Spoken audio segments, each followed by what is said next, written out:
By the time you're listening to this recording, the Team Fortress 2 servers on the PlayStation 3 have finally shut down. As of March 28, 2023, Electronic Arts has officially pulled support for the servers of this game, meaning that Team Fortress 2 on the PlayStation 3 is no longer accessible. This game has been alive for over 15 years on the PlayStation 3. Although the PS Triple version of this game was limited, lacked support from developers, and was basically forgotten about, the PS3 version remained the same Team Fortress 2 like it was in 2007, a time capsule in comparison to the PC version. In today's video, we'll be remembering the Orange Box on the PlayStation 3, its legacy, and the current status of a possible server revival. I want to take you back to 2007. It is a year that notable franchises launched, such as BioShock, Mass Effect, Halo 3, and of course, the Orange Box. If you owned a PlayStation 3 at this time, you would have experienced a difference in most PlayStation 3 titles compared to the Xbox 360. A lot of the time, the Xbox 360 version of a game would get more attention, be the primary target for development, while the PlayStation 3 version of that game would be generally the last thing to consider. This wasn't due to the PlayStation 3 being not powerful enough, rather Sony's decision that adapted a different architecture for the PlayStation 3 that made developing games more difficult for developers. One of the most vocal advocates of this change was Gabe himself. He once called the PlayStation 3, and I quote, "a complete waste of anybody's time."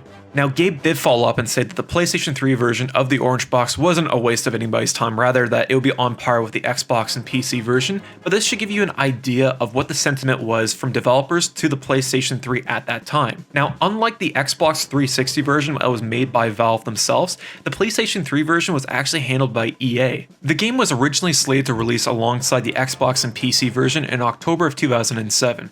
However, the PlayStation 3 version of the game ended up getting delayed in September of 2007 to quote-unquote around 2 to 3 weeks later. This actually ended up being months later. The game eventually launched in December 12, 2007. When the Orange Box on the PlayStation 3 launched in December of 2007, it was considered a rough port at the time. A lot of the criticism came down to frame rate issues with the Half-Life 2 games, as well as having longer load times in comparison to the Xbox 360 and PC version of the game. Though it had its issues, Team Fortress 2 on the PlayStation 3 for the most part was stable and still playable. Valve ended up releasing one patch for the PlayStation 3 version in March of 2008. After this point, the PlayStation 3 version no longer got any updates, while as the Xbox 360 and PC continued to be updated. When Ars Technica asked why there's no future patches for the PlayStation 3 version, Valve responded with the following: "We don't have any PlayStation developers." This also might explain why future Valve titles on console like Left 4 Dead and Left 4 Dead 2 never came to the PlayStation 3. The PlayStation 3 version was left in a rough state. No updates or support from the developers meant that any exploits discovered over time had no patch or anything stopping them in their way. There wasn't a Steam workshop that could download custom maps or content, custom servers, or anything the PC version had. You were stuck with the basic maps from launch and the modes that came with it. So this begs the question: if Valve wasn't going to commit to fixing anything on the PlayStation 3 version or add new content, who will? The community did. Although the PlayStation 3 version did not support custom maps like the 360 community had figured out, it did have a few other interesting mods. The community was able to get the game mode Payload, which was never released on either Xbox or PlayStation, working in-game. Being able to play custom game modes in TF2, even in the most primitive state possible, it still made a lot of sense and honestly was a lot of fun. You could also modify the server to enable low gravity, turn on friendly fire, and even change certain elements of the game's logic. As shown in my previous video on this channel before, you could spawn objects from Half-Life 2 to make little forts, building bridges, extensions, you name it. It was very primitive, but the community worked with what it had. Now, the craziest part in all of this is that there's a generation of gamers that experience two different games in one single game. Team Fortress 2 on PC now is very different than the PS3 or 360 version of the same base game, which is one of the reasons why I wish it wasn't shutting down. Seeing your favorite game where it started and how it ended up churning out shreds a new perspective on how you view that game. In a weird way, the console versions of TF2 actually was kind of like a beta build to the PC version. They were very primitive, they had a lot of ideas in place, but it wasn't finished.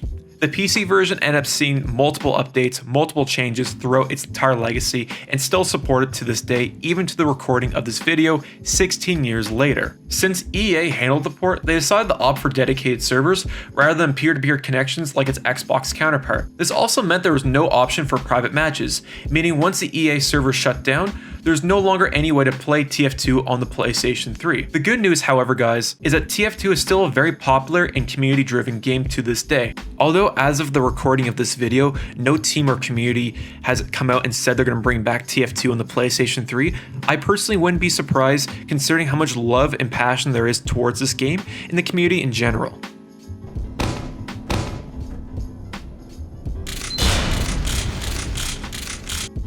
TF2 on the PlayStation 3 is an anomaly. By all accounts, to today's standards, this game does not match up to anything like the PC version. It runs like ass, it looks like shit, and it plays even worse on the controller.